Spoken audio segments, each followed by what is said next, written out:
쇼 3변시대 2부 3변시대 들어왔습니다. 자, 고고려를 대표하는 백성문 변호사님. 안녕하세요, 백성문 변호사입니다. 예, 자 그리고 전주 한번 안 나온. 아니요. 그리고 여기 화개장터. 바로 밀려내 순위가. 박지훈 변호사님. 박지훈입니다. 예. 네. 그리고 제 옆에 있는 사람은 누군지 잘 모르겠어요. 안녕하세요. 신라를 대표하는 김태현 변호사. 지난주에 안 나왔다가 예. 큰 걸 깨달았어요, 제가. 뭘 깨달았어요? 제가 사실은 지난주 그 법 재판 갈 때 운전하느라고 이 3변시대 시간 거의 다 들었어요. 아니 기사 없어요 따로? 네, 저 그냥 제가 운전하는데요. 아 근데 왜 그 새누리당을 지지했어요? 그럼 돈이라도 좀 나와야지. 아, 왜 그러세요? 뭐 항상 글로 모이고 들어가요. 또 올라 그래, 또 올라 그래, 지금 또 올라 그래. 구 새누리당. 예. 지금 새누리당 아니 지금은 그 기사도 없이 살았구나. 어쨌든. 예. 근데 제가 들어봤더니 깨달은 게 있습니다. 예. 이 방송은 빠지면 안 되겠고. 한 번 빠지니까 뭐 집단 공격을 뭐. 예. 아니 빠지면 둘째씩 그렇게 모여 앉았다가 화장실도 못 가요. 근데 제가 보니까요. 제가 없으니까 좀 재미는 없더라고요. 그래요? 재밌었는데. 아, 왜냐면 누군가 악역을 해야 되지 않습니까? 예. 예. 이 시청자들의 카타르시스를 해소해주는 악플 유발자. 아 JS에서 악플의 종결자. 안 들으시네? 누가 총 맞았다는데? 아닌데. 이거 발표구나. 그 전에 총 맞은 거죠 이게. 예전에 예. 살아났대요 그분. 하여튼 그래서 제가 빠지면 안 되겠다는 생각했어요. 예. 자 속보 들어왔습니다. 유엔사 10시 30분서부터 판문점 CCTV 공개. 북한 추격조가 군사분계선 MT 이 뭐죠? MDL 군사 분계선입니다. 예, 군사 분계선. 밀리터리 D는 뭐예요? 라인은 알겠는데요. 디바이디드 아닐까? 디바이디드. 디바이디드. 분계. 나는 분계니까. 군사 밀리터리 디바이디드 라인. 장교인데. 라인은 알겠는데. 아니 경상도는 좀 네. 영하고 안 친해요. 예, 장교인데. 예. 자 군사 분계선 넘었을까 했는데 군사 분계선 넘은 걸로 정전 협정 위반이다. 위반이 되죠. 예. 오 이러면 큰날 심각하죠, 큰일인데요. 이러면, 예. 한판 이게 뭐예요? 디마케이션 라인이냐? 아니고. 예. 어렵네요. 디바이디드 아니네요. 이건 알 수가 MDL. 없어요. 디마케이션 TION 앞에 액센트가 있죠. 디마케이션 라인 무슨 뜻인가요? 뭐요? 군사 분계선이요. 뭐 복잡해. 그렇구나. 예. 분계. 예, 분개하고 있다는 거예요. 분계라는 뜻이지. 자, 첫 번째 심각한 것 뉴스. 같습니다. 예, 첫 번째 뉴스. 전병헌 의원 검찰 출두, 최경환 의원 압수수색 당하고, 자 여의도가 신종 사정 바람에 그렇죠. 떨고 있다. 사정 전국. 참 일단 최경환 의원 같은 경우 또 이제 국정원 특수활동비가 예. 이제 지금 약간 발목을 잡고 있는 형국인데 최경환 의원은 펄쩍 뛰고 있잖아요. 내가 돈 받았으면 할복하겠다는 근데 왜 얘기까지. 동대구에서 한대요?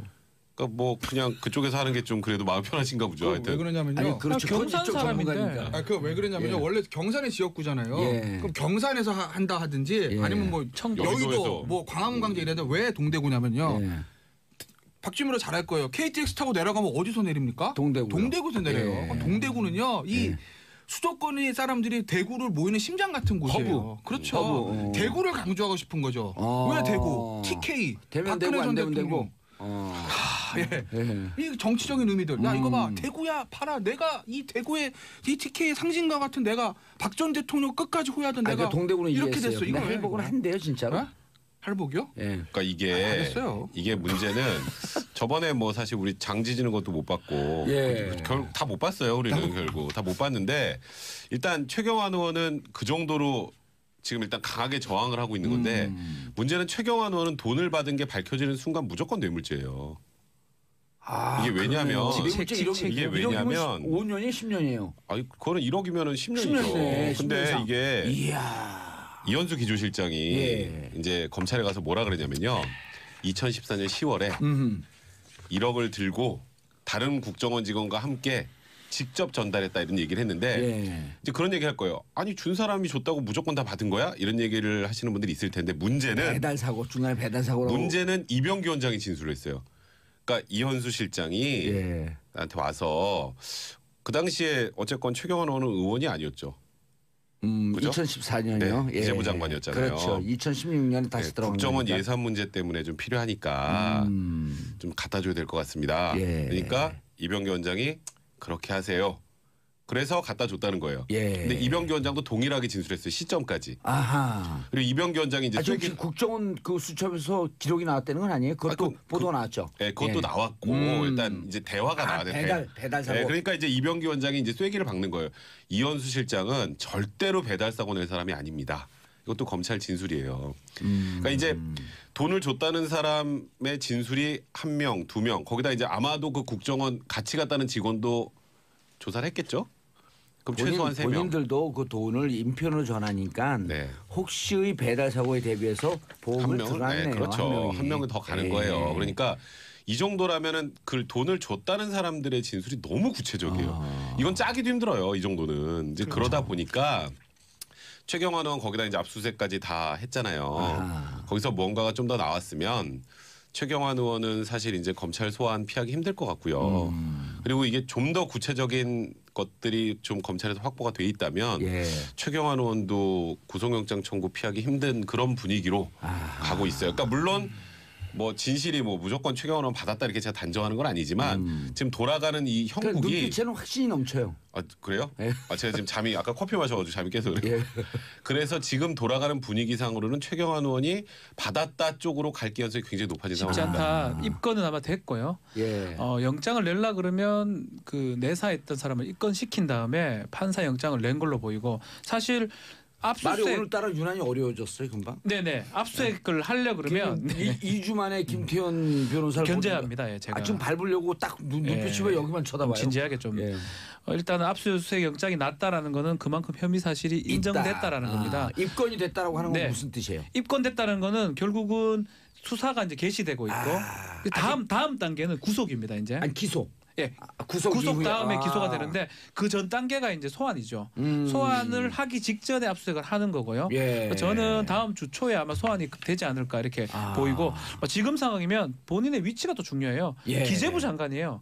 기재부 장관한테 특활비를 조금 늘려달라는 내용을 부탁을 하면서 특활비를 또 준 거예요. 지금 상황 구조를 보면 특수활동비를 조금 예산을 올려달라고 하면서 그 안에 특수활동비를 최경환 기재부 장관한테 준 거거든요. 이런 거네요. 중국집 갖고 단무지 좀 더 주세요. 그럼 단무지를 준 거야. 그렇죠. 지금 그런 상황이기 때문에 이거는 특가법상의 뇌물죄가 됩니다. 이거는 뭐 특가법상의 더 뇌물죄. 얘기할 필요도 없습니다. 그렇기 때문에 요거대로라면 해도 지금 소환이 돼야 될 상황인데 압수수색했기 때문에 플러스 알파를 해가지고 아마 소환을 하지 않을까. 다음 주 초에 소환이 될 것 같습니다. 돌발 질문. 네. 최경환 측에서 이 건 변론 좀 맡아주세요. 한번 맡겠어요. 안 합니다. 왜요? 뭐 예? 뭐 그것도 변호사는 사실은 그건 없습니다. 예. 변호사는 뭐 닥치는 대로. 닥치진 않지만, 닥치는 대로 하진 않지만. 닥치고 변론. 뭐 근데 사실 맡고 싶진 않습니다. 예. 어려울 것 같아요. 김태현 변호사가 잘할 것 같습니다. 예. 뭐요? 뭘 하죠? 아니 그런데 그러셨다. 제가 궁금한 게 아시아 투데이에 작년 7월에 뭐 롯데 관련해서 롯데 50억 받았다 최경환 실명 검열했잖아요. 그 건은 지금 들어가면은 요거 1억만 조사나요? 아니면 그 건도 같이 조사나요? 그건 모르죠. 그러니까 원칙적으로는 안 하는 게 맞는 건데 별건 수사하지 별건 않는다. 원래 안 하는 게 맞는 거죠. 근데 이제 꺼니다 보면 이것도 있네라고 할 수도 있죠. 왜냐면 그 건으로 전병헌 수석이 지금 조사를 받고 있거든요. 그러니까 롯데 관련돼 롯데가 이제 최경환 당시 이제 경제부총리 전 의원과 관계는 얘기들은 뭐 시중에 많았어요. 왜냐하면 최경환 의원이 당시 이제 초이노믹스라는 말 붙을 정도로 일종 실세 중에 실세 아니었습니까? 맞아요. 빚내서 그렇죠. 집사라. 당정청의 삼각축이라고 뭐 청은 만약에 김기춘 실장이라든지 문고리 3면방을 했을 때 당과 정을 장악한 사람은 실질적으로 최경환 의원이었습니다. 뭐 서청원 의원 보고 뭐 친박의 좌장이라고 하지만 실제로 힘은 최경환 의원이죠. 그러니까 아무래도 그쪽에 모든 게 쏠릴 수밖에 없고 그러다 뭐 문제가 생길 확률이 높고 그래서 이제 최경환 의원의 얘기가 여러 차례 나왔고 이면 이제 걸려든 건데 아니 뭐 잘못한 거 있으면 벌 봐야죠. 받아야죠. 갈 사람은 가야 돼요. 갈 사람은 가야만 하겠지만. 지난번에 이한석 무리 기자는 쓰는데. 아니 지난번에 이한석 기자는 네. 취재를 해갖고 좀 드라이하게 들렸는데 안에서 같이 생활해서 그런지 아주 찰지네요 내용이. 찰지죠.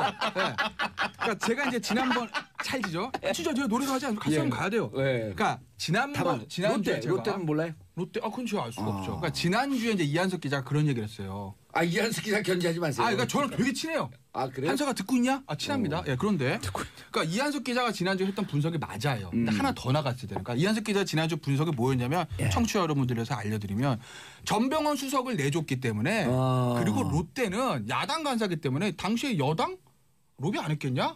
여당 쪽으로 번질 수밖에 없다라는 게 이한석 기자의 분석이었다. 그래서 이제 자유한국당에서 아무 말도 안 하고 논평도 안 내고 가만히 있다. 이게 이제 분석이었어요. 그거 맞습니다. 그거 전날 맞아요. 전화했고 제가 논평을 해줬다니까요. 일종의 그거죠. 사자성어로 말하면 육참골단. 예전에 이제 조국 수석이 예전에 그 혁신위 할 때 쓴 말이잖아요. 내 거 사이 뒀으니까 네 거 뼈내놔. 적의 장수를 잡기 위해서 하나 좀 내준 거다. 그리고 당시 이제 미방위원장도 H 의원 홍문정. 아유 말씀하시네. 어쨌든 그러면 아프리카 노동자. 그런데 거기서 하나 더 나가는 제가 시각은 뭐냐면 하나 더 나가. 자유한국당에서 조용하고 있는 이유가 뭐냐라는 거예요. 지금 내부적으로 저희가 봤을 땐 자유한국당은 거의 두 개 당연히 마찬가지로 봐요. 친박 7세들, 친박 신대 입장에서 큰일 났네. 우리한테도 칼날에 다가오는 거야. 조용할 수밖에 없죠.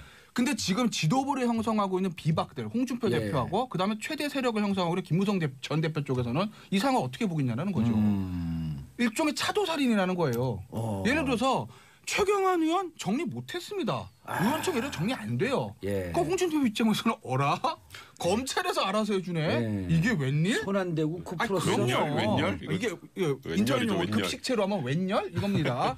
왜냐하면 봉조도 잘 아시겠지만 제가 업자라고 했을 때 로비 대상으로 세상 쓸데없는 게 여당 비주류예요. 여당 비주류 쓸데가 없어요. 여당 실세 주류 로비 대상 맞습니다. 오히려 야당 강경파들 로비 대상 할 수 있어요. 여당 비주류는 힘도 못 쓰고 쓸데도 없어요. 거기다가 박근혜 전 정부 시절에서는 오히려 친박의 독시가 된 시절인데 비박의 룸이 없잖아요. 그러니까 홍준표 대표도 그렇고 김무성 전 대표도 그렇고 비박의 로비를 받았을 가능성 빵이라고 본다면 여기서 예를 들어서 친박 실세들 막 몇 명 달려 들어간다고 해서 자유한국당은 적폐적 욕 먹겠죠. 지금 지지도 14, 15%인데 거기서 더 떨어지면 어디까지 떨어지겠어요. 차라리 이 기회에 잘라낸 거 잘라낸다라고 보면 우리가 못 잘라냈던 거 대신 그러면 이게 잘라낸다. 홍준표 대표나 김무성 전 대표 비박들 입장에서 보면 굳이 이걸 그렇게 방어할 필요도 없다. 그러니까 제가 갈 사람은 가야. 또 하나의 가능성은 미방위원 중에서 야당 강경파로 잘 알려진 최민희 의원이 하나도 안 받았다는데 뭐. 아니 나만 빼놓고 다 받았을 것으로 추정된다. 저도 그 말씀하시는 걸 방송에 듣긴 들었는데 뭐 최민희 의원 굉장히 자신 있게 다 조사해. 최민희는 이런 얘기를 하더라고. 당시에 여당, 야당 다 조사해. 다 조사해. 다 털어. 난 괜찮아라고 하는데 이건 적폐청산이야. 근데 진정으로 화가 날 사람 누가 있어요? 그러니까 문제가 사실은 제 생각에는 그렇습니다. 지금 뭐 김태현 변호사 말이 일부 맞긴 한데 지금 당장은 최경환이지만 이건 시작이에요. 그렇죠. 전병헌이 시작인 거 마찬가지로 최경환도 시작입니다. 그렇기 때문에 섣불리 얘기를 못 하는 거예요. 어디까지 튈 줄 모르는 상황에서 아니 근데 뭐 잘했니 못했니 할 수가 없는 거죠. 김태현 변호사 얘기를 듣다 보니까 진정으로 지금 열받는 그 현재 자유한국당 의원들이 미방위 소속 중에 열받는 의원들이 있을 거예요. 냄새도 못 맡은 의원이 있을 거 아니야. 아까 지금 여당 비주류. 비주류한테는 로비를 할 이유가 없죠. 그럼 그때 명단을 쭉 놓고 여당 주류 비주류 한번 언제 다음 주에 한번 분석을 해봐야겠는데. 제가 갖고 한번 그려보죠 한번 다음 그래서 주에. 이 사람 얼마 근데 그 추정을 해보자 얼마씩 받았을까. 그러니까 박지원 변호사가 좀 전에 그 얘기했잖아요. 이게 어디까지 튈지 모르니까 가만히 있는 거다. 근데 저는 아까 그 김태현 변호사 분석이 맞다고 생각을 해요. 비주류는 안 갔다. 비주류는 어찌 보면 웃고 있을 수도 있어요. 손 안 대고 코 푸는 거니까. 리쌍이에요? 내가 웃는 게 웃는 게 아니야. 네. 아니 그러니까 생각해 보면 이쪽으로 돈이 흘러나왔을 가능성은 별로 없고 저쪽은 우리가 정리하려고 해도 안 됐는데. 그래서 굳이 그래 지난번 이한석 분석보다 한 발 더 나간 거야. 한 발짝 더 왔네. 한 발 더 나서. 그러니까 일주일 동안 연구한 거야 이게. 그렇기 때문에 지금 자유한국당에서는 친박과 비박이 목소리를 내지 않는 이유가 다른 거죠. 친박은 야 이거 어디까지 갈지 아까 조금 전에 박지원 변호사 얘기한 것처럼 나도 먹었는데 어디까지 갈지 모르겠네. 이거 우리 다 죽는 거 아니야? 이거 거고. 최순실 모드로 해보세요. 아이고 참 큰일 났네. 큰일 났네 이거. 안 비슷해. 근데 비박 입장에서는 좋아할 수는 없죠. 또 대놓고. 그래도 같은 당 사람들이 지금 달려 들어가고 있는데. 그러니까 표정 관리하면서 가만히 있는 거예요. 그렇게 봐야죠 지금 상황. 그리고 이거는 갈 때까지 쭉 간다. 그래서 시작이에요. 시작. 시작. 스타트. 그래서 50억 그 롯데 홈쇼핑 건도 결국은 아까 번건이 아니라 또 다시 조사할 수밖에 없을 것이다. 번질 수도 있겠죠. 왜냐면 어차피 이게 기본적으로 재승인 로비에 관한 거라면 당연히 뭐 지난주에 아마 박준 변호사 그런 얘기하더라고요. 예. 인력 보강한 얘기를 하던데 그것도 저는 옳은 지적이라고 봐요. 그러니까 야당의 간사한테 예를 들어서 쪽에 돈을 이제 로비를 했다고 하면 전병헌은 야당 간사도 아니지 않았나? 전병헌이 간사였어요. 그 당시에 예. 가장 마지막까지 예. 좀 반발했던 예. 반발한 사람한테 예를 들어서 3억이 갔다. 그러면 안 반발하고 처음부터 했던 사람한테는 더 많이 갔다고 봐야 될 것 같거든요. 마지막에 방송법 개정안을 이른바 전병헌법을 냈던 사람이 전병헌이고 그거를 막기 위해서 마지막으로 어찌 보면 우리 소위 말하는 약을 쳤다고 할 수 있는데 마지막 금액이 그거라면 최초 했던 금액은 아주 크다고 봐야 되겠죠. 최민희 의원의 분석은 이거더라고요. 이미 여당 로비는 끝났고 그래서 이제 통과되는 걸로 알고 있는데 느닷없이 전병이 나오니까 대표 예. 전과 기록 2개가 나왔는데 이거 왜 뺐냐 하면서 다 로비가 끝났다고 그렇죠. 하는데 전병헌 의원이 퉁 튀어나오니까 그렇죠. 여기도 로비를 해야 돼? 거기 안 막으면 가는 거니까. 그래서 추측할 수 있는 게 최초 10억인 얘기를 있었거든요. 예. 스포츠 그 10억 e스포츠. 협조해줘라. 근데 3억으로 됐어요. 그 10억이라는 거 이건 제 추측이니까 뭐 기분 나쁘게 듣지 마시고 예. 저쪽도 10억 이상이 갔지 않을까. 그렇게 추측할 수 있는 부분이에요. 아까 이제 제가 말씀드린 그 차도살인론 예. 그거를 제가 뒷받침할 수 있는 그것도 론까지 해요? 네, 뭐 론. 시진핑이에요? 네, 그러게. 당정이에요? 아 그렇습니까? 얼마 전에 홍준표 대표가 예. 부산 가서 한 얘기가 언론에 보도되는데 거기 뭐라고 하냐면 우리 당은 지금 뻘밭에 빠졌다. 그 다음 얘기 중요합니다. 한두 명 정도 버리고 간다. 나고자는 버리고 간다. 원래 정상적으로 뻘밭에 빠지면 동전에다 스금장 끌고 가야 되는 겁니다. 예. 그렇잖아요. 아니 뻘밭을 빠지고 나오자는 버리고 간다는데 어. 뚝 떨어졌고 내가 기네요. 그건 뭘까요? 그 얘기인 거죠. 버릴 사람 버린다. 그런데 이게 그 롯데 홈쇼핑이 커요. 그럼요. 네. 그렇죠. 그런 업계에서 롯데 홈쇼핑 유명하잖아요. 그렇죠. 쫙쫙 그 약치기로. 그렇죠. 예. 예. 그 롯데 홈쇼핑에 대한 명예훼손인가? 아니요. 롯데 요즘 다 드러난 일이고 그래요? 그 당시 롯데 홈쇼핑은 방송법에서 만약 퇴출돼 버리면 끝이지. 끝납니다. 예. 그 엄청난 손해를 보기 때문에 그렇죠. 얼마 매덕 주는 건 아무것도 아닙니다, 사실은. 아니 근데 롯데가 방송 이 정도 명예훼손입니다. 정봉주 걸어야 되겠네. 아니요, 롯데가 그럴 수 아닙니다. 있을까요? 너무 무섭습니다. 네. 자, 한미진님 정말 이번에 롯데 환골 탈퇴해야 합니다. 부산에 사는 시민인데요. 롯데에 대한 기업 이미지 최악입니다. 롯데가 부산 시민들이 막 하면서 롯데 야구단 좋아하거든요. 거기다가 강민호까지 지금 삼성 가가지고. 그렇죠. 그거를 착각해요. 롯데 기업에 대한 환호가 아니라 자이언츠에 대한 환호죠. 자이언츠에 대한 환호. 그다음 부산 시민 자신들에 대한 환호예요. 그럼요. 착각하지 마세요. 자, 샵 1035 짧은 문자 50원 긴 문자 100원 문자 보내주시기 바라겠습니다. 두 번째 뉴스. 홍 대표 오락가 해명? 홍 대표님이 예. 지금 약간 그 무슨 볼을 차셨어요. 예, 변볼. 변볼을 찾았어. 변볼을. 이게 2015년에 이제 성완조 리스트 문제가 야구 나왔을 때. 얘기 이상한데 우리 그 이승엽 선수 변볼을 어떻게 변볼. 표현하는지. 예. 야, 홍 대표가 뭔 볼을 찼어요? 안녕하십니까, 이승엽입니다. 홍준표 대표가 큰 실수를 했습니다. 변볼을 찼다니까요. 네, 똥볼을 찼습니다. 예. 그러니까 이게 그 성완조 리스트 딱 터졌을 때 예. 그때 이제 1억이라고 써 있었잖아요. 1억이라고. 1억 명 중에 한 네, 명. 그러니까 이제 그때 무슨 얘기가 나왔냐면 2011년도에 한나라당 경선할 때 이제 기탁금 1억 2천만 원 그걸로 낸 거 아니야. 이제 이런 문제제기가 있었어요 그 당시에. 근데 거기서 홍준표 대표가 뭐라 그랬냐면 그건 내가 그 특수활동비 받은 거 쓰고 남은 거 생활비로 줘서 부인이 모았다. 네, 부인이 그거 잘 모아가지고 낸 거야 이렇게 얘기하니까 그럼 그거 횡령 아니야? 이제 이렇게 맨 처음 시작이 됐었던 거예요 그 변호사 당시에. 그거를 집에 생활비로 줘도 돼? 네. 이제 이런 문제제가 있었는데 그러다가 최근에 또 이 얘기를 하면서 내가 그때 가만히 생각을 해보니까 요즘에 또 횡령이라는 얘기가 나오니까 가만히 좀 생각해보니까 그거 진짜 특수활동비 명목으로 다 쓰고 그 당시에 내가 여당 원내대표 야당 원내대표한테도 줬어요. 이렇게 얘기를 SNS에 쓴 거예요. 그러니까 원혜영이 원혜영 의원이 깜짝 놀랐어. 내가 나 언제 줬어? 나 한 푼도 받은 적 없는데. 예. 이러니까 홍준표 대표가 거기서 줬잖아 이게 아니라 그건 제가 기억이 좀 잘못됐나 봐요. 이러면서 갑자기 그럼 그때 그 특수활동비 어디다 썼어? 또 여기도 특수활동비 논란까지 성완종 리스트 그 1억에다가 특수활동비 논란까지 이렇게 하나 이게 딱 덤을 하나 더 씌워놓은. 그러니까 홍준표 대표가 이번에 좀 큰 변보를 차셨죠. 그러니까 홍준표 대표가 끝까지 해명했죠. 특수활동비는 다 썼고 그러다 보니까 세비가 남아서 세비를 모아서 1억을 만들었다. 그것도 이상하잖아요. 그것도. 예. 계속 그 1억 2천만 원 출처가 이상해지니까. 다 죽어 있던 서가본도 한마디 할 수 있는 기회가 생겼어. 요즘 서가본 전 의원이 저 친해요. 네. 그 순천 네. 지역위원장으로 임명됐거든요. 근데 그렇죠. 아무도 안 알아줘. 이 대목에 나도 돈 받은 거 없다 그런 한마디 했어요. 그러니까요. 예. 그래서 지금 홍준표 음. 대표가 해명을 하려다가 혹을 떼려다가 혹을 한 저기 한 예. 다스 정도 붙인 그런. 얼마한테 빠졌는데 지금 낙오되기 직전인 본인이 아닌가? 정치적인 무리수는 있죠. 예. 그러니까 이게 만약에 그 성한종 리스트 대법원 판결에 저는 영향을 미친다고 보진 않아요. 그렇지. 근데 이미 그건 다 수사 끝나고 재판 나면서 아니 이게 그런데 객관적 분석의 희망사항이에요. 아니 객관적으로 그렇잖아요. 예. 영향 미치지 않는데 중요한 거는요. 예. 광고 듣고 계속 가봐야 그렇죠. 광고 듣고 광고 듣고 돌아오겠습니다. 3변시대 채널 고정하소서.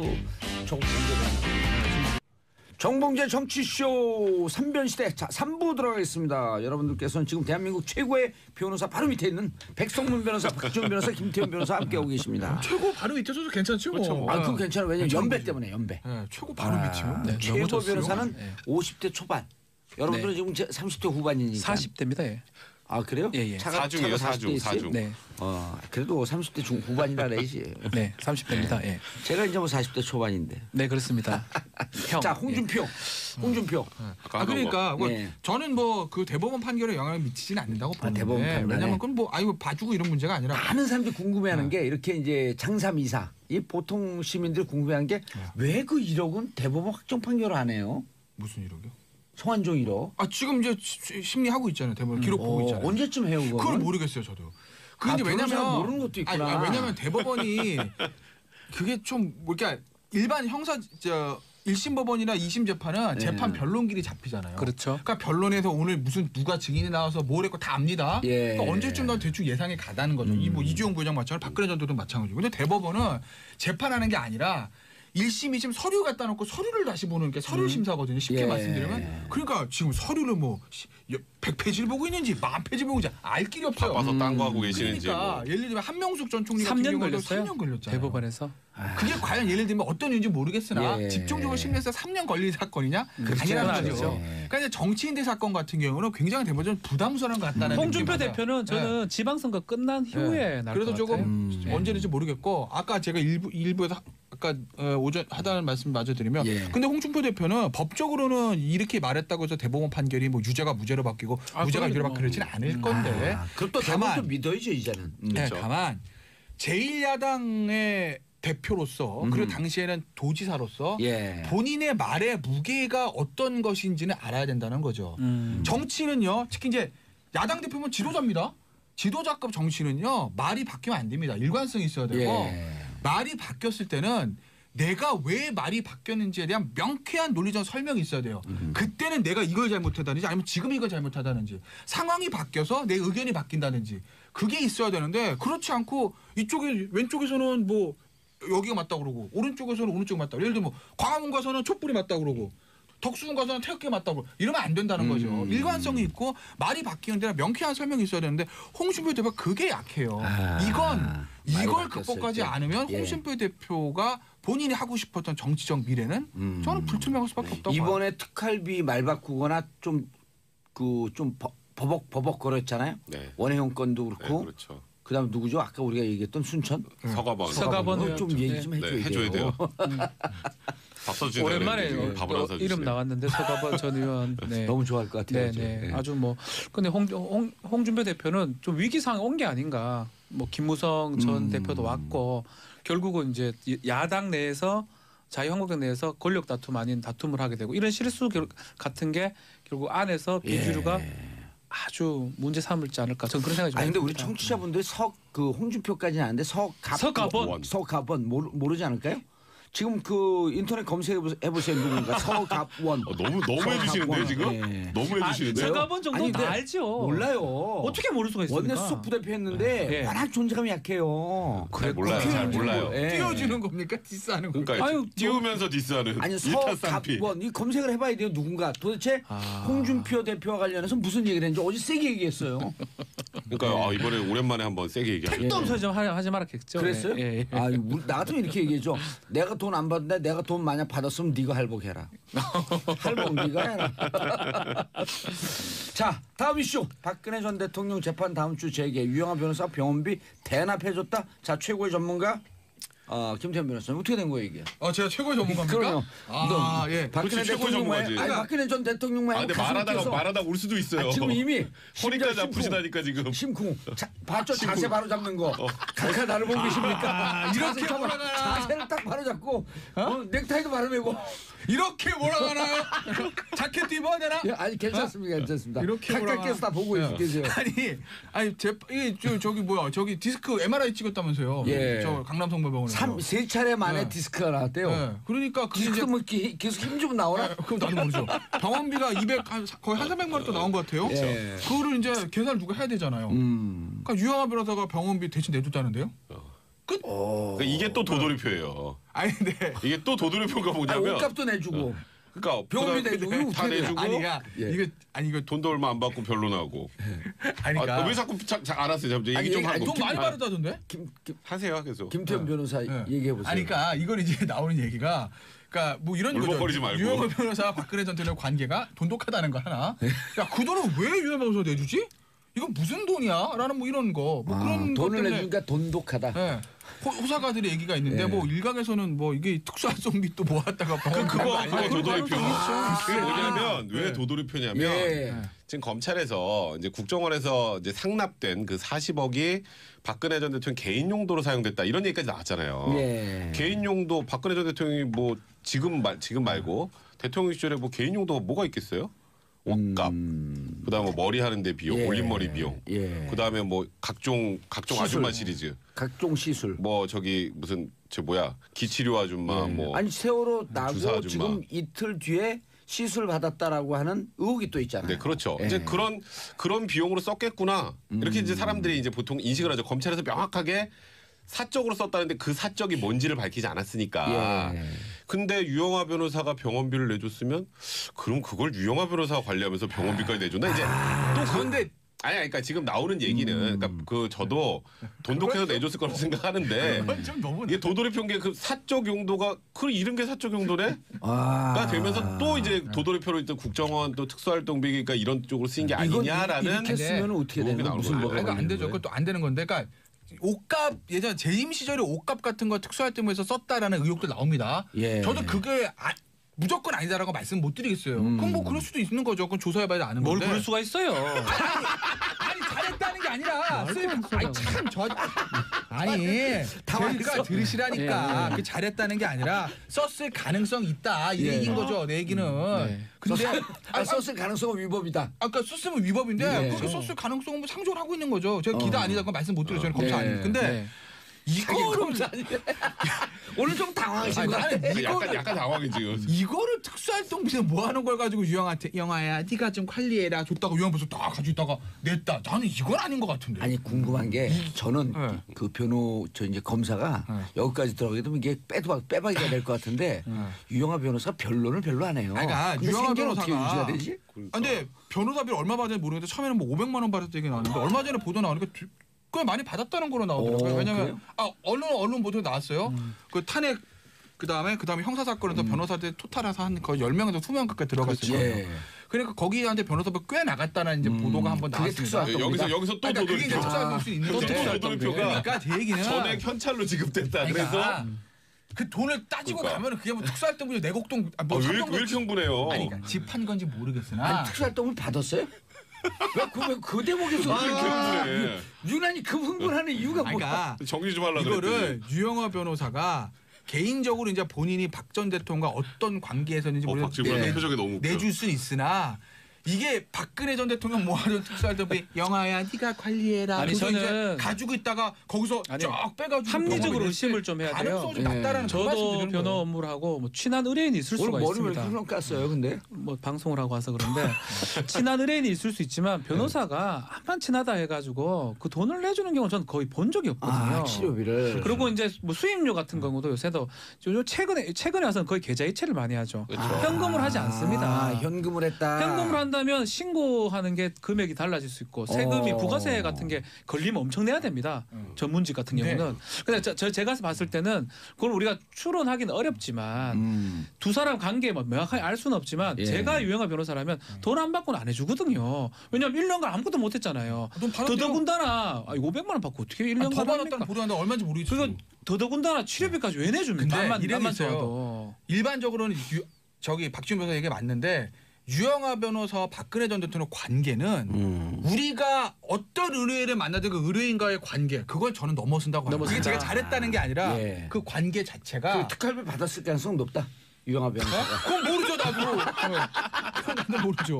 자기 쌈짓돈에서 병원비를 내줬는지 수임료 받은 거에서 일부 준 건지. 아니 이랬을 수 있겠. 수임료가 특활비에서 왔으면 그게 예. 그 돈이 그 돈이네요. 그 돈이 그 돈인데 이랬을 수는 있네요. 왜냐하면 지금은 바짝 붙어 있는 최순실이나 이런 분이 없으니까 또 문고리 3인방도 없으니까 유영아 변호사에게 예를 들어 그 1억 수임료를 줄 거를 근데 한 2억이나 3억을 줬을 수도 있어요. 가능성 있죠. 내 일반 생활을 관리 좀 해줘라. 아니 그럴 가능성이 있죠. 돌고 도는 건데. 아니 그리고 지금 되게 이건 추측이니까 우리가 폄훼 뭐 어떤 명예훼손이 아니고요. 지금 상황상 봤을 때 유영아만 접견을 했었거든요. 그렇다면 접견을 했다는 건 뭐겠습니까? 수임료만 줬겠어요. 접견하면서 얘기도 많이 하려 다른 사람하고는 전혀 만나지 않는다면 합리적인 윤전추 추론은 한 명 더 있어요. 윤전추 한 번씩 왔다 갔다 하죠.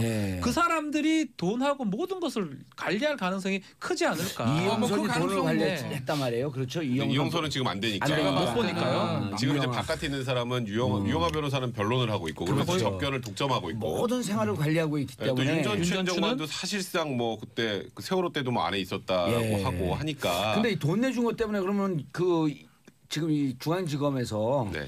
검사들 그다음에 이제 수사관들 잠깐 틈날 때 정치적으로 자주 듣는데요. 그럼 이제 유영아 변호사 소환해야 되네. 아니, 뭐 유영아 변호사 소환은 조금 그렇고요. 그러니까 사실 지금 검찰에서 이제 웬만한 조사는 다 끝났어요. 이제 박근혜 전 대통령 이제 구치소 찾아가 조사하는 거 하나 남았고 그다음에 이영선 행정관하고 윤전추 행정관을 조사할 거예요. 왜냐하면 특활비 때문에. 박근혜 전 대통령이 40억을 받아서 사적으로 썼는데 자기 그 박근혜 대통령이 나가가지고 뭐 사고 이러지 않았잖아요. 그럼 누군가가 심부름을 해야 되는데 그 심부름을 했을 가능성이 가장 높은 게 이영선 행정관, 윤전추 행정관이다 보니 거기다 윤전추 행정관은 지금도 어쨌건 아무도 안 받아주는 면회를 하고 있잖아요. 그러니까 이 둘에 대한 조사는 반드시 해야 되는 거고 그러니까 유영아 변호사의 이 병원비 대납 제가 아까 좀 많이 나가긴 했는데 이것까지 특활비일 수도 있다라고 했는데 사실 그거는 의심할 수밖에 없는 건 사실이에요. 아까 박진 변호사 얘기처럼 아무리 내가 존경하는 그런 사람이 내 의뢰인이더라도 내 살까지 다 내줘가면서 변론을 하고 병원비까지 내주고 1년 동안 아무 일도 못하고 그렇죠. 앞으로 미래도 없는데 그렇죠. 그러니까 사실 이게 상식적으로 변호인 의뢰도 잘 안 들어와요. 그렇죠. 근데 그 뭐 또 박 전 대통령 지지하는 분들이 또 많이 의뢰할지도 모르겠지만 근데 사실 이번에 뭐 재판 과정에서도 그렇게 유영아 변호사가 변론을 잘한다 이런 느낌은 또 주지 못했단 말이에요. 정치 변호사인데. 그러니까 이제 지금 상황에서는 상식선에서 봤을 때는 이게 유영아 변호사의 돈일 가능성은 그렇게 높아 보이지 않는다. 높아 보이지 않는다. 네, 이제 그렇게 거기까지만 제 생각은. 자, 그럼 지금 여러 가지 혐의가 나오는데 김태현 변호사님.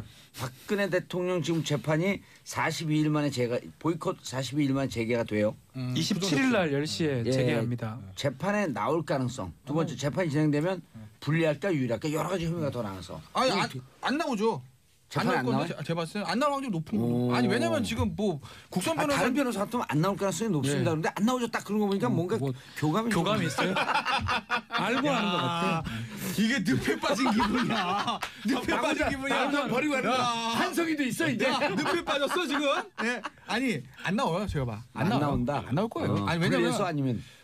왜냐면 박 전 대통령이 그러니까 어떤 머릿속에 무슨 생각인지 정확히는 알 수는 없으나 예전에 이미 재판 보이콧 했잖아요. 그렇죠. 그러니까 지금 이 상황에서 국선 변호사 그러니까 선임되다가 다시 27일 만에 한 달 만에 나와가지고 이루고 앉아있기는 본인이 그게 용납이 안 될 거예요. 본인 입장, 본인의 머릿속으로는. 그러니까 이 정치 재판이라고 보고 있는 것이기 때문에 본인은 그렇기 때문에 아마 끝까지 출석 거부를 하고 버틸 확률이 저는 한 99.9999999%라고 보고 왜냐하면 국선 변호사 지금 접견도 거부한다는 거 아니겠어요? 그럼 걸석 재판은 진행이 되나요? 바로는 안 할 거고요. 이제 왜냐하면 재판부 입장에서도 일주일 정도 시간을 주고 27일 날 딱 안 나오니까 오늘 지금부터 이제 걸석 재판하겠습니다. 그러면 또 엄청나게 반발할 가능성이 많아요. 박근혜 전 대통령의 지지자들도 아니 이게 없는데 재판하냐 그러니까 최소한 2번, 3번, 많으면 4번 정도 기일을 지정해서 그때도 안 나오면 이제 부득이하게 이런 사정이다 보니 어쩔 수 없이 재판을 골석으로 진행하겠습니다. 이런 방식으로 진행될 가능성이 많죠. 전병헌 얘기를 하려고 했더니 하나로 뛰어넘어가면 전병헌 의원 얘기 못 하는데. 자, 하죠, 전병헌. 뭐. 전병헌 간단하게. 간단하게 하고. 예. 자, 전병헌 17시간 조사받았어요. 네, 17시간 조사받았는데 예. 일각에서는 그날 바로 긴급 체포하고 구속영장 청구하는 게 아니냐 이런 얘기가 나오긴 했었어요. 그런 소리 많았죠. 왜냐하면 그 전에 너무 뭐 이런저런 보도들을 통해서 전병헌 의원 쪽으로 다 이제 쏠려가는 분위기였고 검찰도 굉장히 자신감을 보였는데 귀가했죠. 그리고 지금 아직까지는 구속영장 청구하는 얘기는 나오진 않아요. 별 얘기 안 나오고 있어요. 수사. 근데 저는 개인적으로 생각을 해요. 일단 어쨌건 현역 정무석이 물론 옷은 벗었습니다만 지금 이 정권의 뭐 핵심 실세 중에 한 명인데 이 사람을 뭔가 명확한 증거 없이 영장을 쳤다가 기각이 되면 이거는 또 굉장히 문제가 커지니까 일단 지금 관련자들 진술 많이 확보했고 그다음에 객관적 증거들 뭐 지금 확인하고 있는 중이고 압수수색 여러 가지 과정을 통해서 그다음에 전병헌 의원이 진술을 했잖아요. 17시간 동안. 이걸 매칭을 해서 이제 소위 이 정도면은 빠져나갈 구멍이 없다라는 판단이 들면 며칠이 지나서 구속영장을 청구하지 않을까. 보통 사건보다도 늦어요. 증거나 이런 진술 맞추는 거 조금 더 촘촘하게 치고 들어가는 저는 게 좀 다르게 봅니다. 지금 분위기를 봤을 때 사실상 이 사건은 간단한 사건이에요. 브로커하고 전직 보좌관들이 자백을 했기 때문에 전병헌 수석이 수사선에 오른 거고요. 그리고 불렀는 거거든요. 근데 조사를 하는 과정에서 그 시간도 좀 중요하긴 해요. 11시, 그러니까 자정 전에 마쳤다 그러더라고요. 다만 그걸 많이 30분. 봤어요. 3시에 나온 이유는 변호사하고 아마 그 조서를 읽는 과정이 상당히 조서 리딩을 그렇죠. 세게 해야 되니까. 리딩을 많이 했. 우병우를 좀 생각해 보면 알 겁니다. 검찰에서 아주 많이 못 추궁을 했을 가능성도 있고요. 저 상황에서 대지를 중간에 했을 가능성도 배제를 못 하는데 대지를 했을 때 그 예전에 얘기했던 전직 보좌관들이 검찰에게 유리한 얘기를 안 했을 가능성이 있다. 대지를 했나요? 했을 가능성이 있습니다. 저는 알 수가 없지만 그 수사 기밀이기 때문에 저희가 알 수가 없지만 그렇기 때문에 바로 영장을 청구를 못한 게 아니에요. 왜냐하면 그날 바로 들어가면 금액이 1억이 넘고 얘기를 하면 더 증거 필요 없습니다. 바로 구속영장 청구에도 아무 상관, 긴급 체포에도 아무 상관이 없습니다. 내버리니까 10년. 그렇죠. 그럼에도 불구하고 지금 조사가 끝난 지 며칠 지났는데 별말 없다는 거는 검찰이 생각했던 수사 방향하고 조금 틀어져 있을 가능성. 그거는 뭐냐면 이런 뇌물죄 같은 경우는 진술자가 말이 바뀌면 홍준표 대표를 보면 알잖아요. 1심 유죄 받다가도 무죄 받는 게 뇌물입니다. 검찰 조사 단계에서는 말이 살짝 계속 바뀌어요. 계속 바뀌거든요. 이런 상황이라면 야구 선수였다 축구 선수 됐다 축구 선수 됐다 야구 선수 됐다가 뭐 바뀌기 때문에 이런 상황이면 영장 더하기 어려운 상황이라고 검찰이 판단한 게 아니에요. 그래서 저는 시간이 끄는 게 아닌가 저는 그렇게도 봅니다. 김태현 변호사님. 조사 조사 과정에서 진술이 바뀌었다. 바뀔 수 많죠 그런 거. 바뀌었다. 그러면 검찰이 급당황하면서 이게 내용이 좀 틀린데 라고 하는 걸 미리 예측은 하지 않았을까? 그러니까 진술 바뀔 가능성이요. 검사 아마 이 사건 같은 경우에는 그 관련자들이 먼저 구속상사나 보좌관과 전병헌 전 수석 한 몸이 아니겠습니까? 그러니까 유력 정치인과 유력 정치인의 보좌관과의 그 관계들을 잘 아는 검찰로서는 그 가능성도 다 알고 있을 거라고 봐요. 그리고 두 가지인데 보세요. 전병헌 전 수석이 추사를 받는 거에서 일각에서는 뭐 청와대와 알력설, 그러니까 쉽게 말해서 사석으로 썼다라는 얘기도 있고, 그게 아니라 검찰의 단독 작품이라는 얘기도 있습니다. 그 두 개 중 하나 아니겠어요? 어떤 형태로든지 간에 검찰이 전병헌 전 수석에 대한 혐의를 입증할 수 있는 확실한 카드를 주지 않고서는 전병헌 수석을 소환 자체를 못합니다. 아니 지금 대통령 지조 80%고 비서실장 다음이에요. 넘버 2인 사람이에요. 그러니까 청와대에서 사석으로 버렸으면 더 말할 것도 없고. 선임 수석이죠. 그게 아니라 검찰 단독 작품이라고 하더라도 만약에 이게 전병헌 전 수석을 했는데 보니까 아무것도 없습니다. 집에 가세요라고 했을 경우에 검찰은 그 부담. 여당에서는 여당한테도 부담. 왜 잘하는 수석을 끌어내려가 이 난리 쳐 있고 야당은 또 뭐라고 그랬어요? 아이고 짜고 치드는 고스톱인가요? 면죄부지가 이거 나올 거고. 야당 치기 위한 마중물이었어요. 그렇게 되면요. 아까 우리가 얘기했던 롯데 홈쇼핑 관련된 그 야당 당시 집권 야당 실세들에 대한 그거 못 갑니다. 그러니까 첫 번째에서 막혀도 어떻게 더 가요? 끝나는 거지. 그러니까 제가 봤을 때는 검찰이 어떤 생각을 할지 모르겠으나 확실한 무조건 영장을 전 친다고 보고 그래서 영장이 나올지는 그건 제가 장담 못 하겠으나 그렇지. 어떤 형태로든 불구속 치겠죠. 영장 치고 치면 안 저는 되지. 아마 유죄를 입증할 수 있는 확실한 카드는 발부가 되냐 안 되냐가 확실한 문제지. 카드는 쥐고 있다고 봐요. 쥐고 있다. 저도 전 영장 그리고 발부될 가능성이 높다고 봐요. 저도 저는. 그 카드를 쥐지 않았으면 검찰이 애시당초 시작도 안 했어요. 두 분은 카드를 쥐고 있고 네. 영장 청구했을 때 나올 가능성이 나올 높다. 저는 나올 카드가- 가능성이 굉장히 높다고 카드가 생각해요. 탈색됐다. 카드가 아주 있었는데 잘 아세요? 아니 그냥 굉장히 좋아하시는 것 같아요. 좋아할 필요도 네. 없습니다. 자, 알겠습니다. 카드가 조금 색발라졌다. 야, 이런 그래서 느낌? 네. 50%다. 나올 저는 가능성 영장 청구는 분명히 하죠. 안 하는데 하면 이상하죠. 나올 가능성. 반반. 반반. 오민석 뭐 우리 예. 영장심판 판사들 있잖아요. 오민석 오민석한테는 100% 나올 것 같은데. 그런 분들이 판단을 내릴 겁니다. 건 또 누구 있잖아. 건 이름 뭐죠? 권순호. 권순호. 예. 권순호 판사 100% 내겠죠. 모르죠. 예. 많이 내세요. 전 나온다 영장. 나온다. 자, 저- 2대1. 네. 저도 나올 확률이 2.5대 0.5. 네, 2.5대 0.5. 저는 유보하겠습니다. 예. 저는 사장님 입장을 따르겠습니다. 네. 자, 하나그룹 3남 김동선 갑질. 아하. 근데 이 김동선이요 지금 조사받다가 무슨 변호사하고 썸을 탄다 이런 게 찌라시 좀 돌지 않았었나요? 그러니까 뭐 그거는 뭐 하여튼 확인되지 않은 대형법이 사생활이니까. 대형법이 네. 여자 변호사랑 뭐 그렇다 뭐 이런 예. 소문이 났었는데 그건 뭐 우리가 할 얘기가 아니고. 네, 그렇죠. 근데- 여기까지 한 건 편집해 버리죠. 그냥 예, 없었던 일로. 근데 그 대형 법인에 예. 그 대형 법인에 신입 변호사들이 모여 있는데 이제 거기서 누군가가 이 김동선 씨를 데리고 온 거예요. 오. 신입 변호사들 모여서 이제 술 드링킹, 한잔 하면서 드링킹. 할 때 1시간 정도 드링킹을 하다가 이분이 확 갔네요 술이. 그 파이팅. 거기서 이제 너무 넘치는 파이팅을 보인 거예요. 샤우팅. 너희 아버지 뭐 하시노? 오. 변호사들한테. 그러니까 우리 아버지는 이런 분인데 네.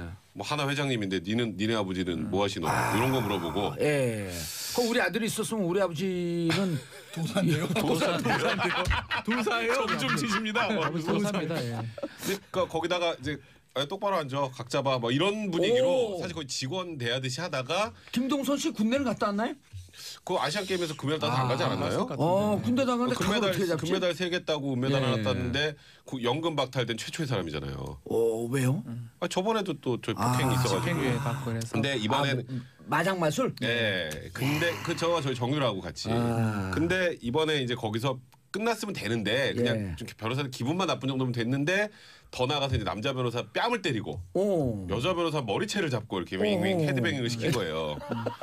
이제 이거 완전히 폭행이잖아요. 예. 그랬는데 이 변호사들이 그 뒤로 그냥 속만 앓고 예. 사석에서는 정말 가만히 있고 싶지 않았어라고 했는데 가만히 있고 있어요. 그러다 보니까 지금 대한변협에서도 고발을 하겠다. 서울변협에서 서울변협회장도 본때를 보이겠다 하는데 피해자들이 본때를 보이고 싶어하지 않으면 이건 처벌을 못합니다. 폭행죄이기 때문에. 단순 폭행죄는 반의사불벌죄니까. 그래서 지금 일단 이 변호사들이 움직이지 않으면 김동선 씨는 어제 사과는 했어요. 근데 물론 국민들로부터 굉장히 사과를 했음에도 더 싸늘한 시선을 받을 수밖에 없는 사과였는데 예. 제가 술에 취해서 기억이 없습니다로 시작을 해가지고 예. 저 아닌 다른 사람이 한 겁니다. 약간 이런 느낌이잖아요. 다음 주 수요일까지도 계속 변호사가 대응을 조처를 취하지 않으면요 변호사들 이름 공개하죠. 안 할 것 같아요. 안 할 것 같고. 예, 변호사를 지금 다 알고 있어요 제가. 반의사 불벌죄라서 또 한다 예. 하더라도 벌금 사안이에요 이게. 그런데 그러니까 집행유예하고는 이미 관계가 국민 없어요. 감정은 실리고 치고 그렇죠. 넘어갔잖아요. 그리고 예. 주주 대표님이라고 부르니까 왜 내가 대표냐고 하나그룹의 주주라고 주주님이라고 불러라고 하는 그렇게 얘기했다라는 거거든요. 주주는 난데 정봉 주주. 예. 그러니까 약간은 도사 겸 주주. 만취해가지고 이런 습관적으로 저도 뭐 술을 좋아하고 우리 다 술을 좋아합니다. 김태현 변호사 빼고. 예. 그렇지만 실수는 하지 않잖아요. 주폭이라 그래 술 먹고 하는 거. 이렇게 예. 하는 건 반복이 계속 몇 번 있었거든요. 올 초에도 있었고 몇 번 있었기 때문에 좀 문제가 변호사들이 됩니다. 이런 문화에 익숙한 김태현 변호사님 무슨 문화요? 술 먹으러 안 가요. 예. 할까요 안 할까요? 뭐요? 변호사들 문제제기 할까요 안 제가 할까요? 봤을 때 안 할 것 같아. 왜냐면 했으면 진작했겠죠. 예. 그리고 두달 됐어요, 두 달. 거대 고객이니까. 증거도 없을 것 같아요. 벌써. 알겠습니다. 변호사 세 분 인사하시고요. 네, 고맙습니다. 끝났어요. 감사합니다. 자, 저희는 4부 알쓸 경제로 돌아오겠습니다. 채널 고정.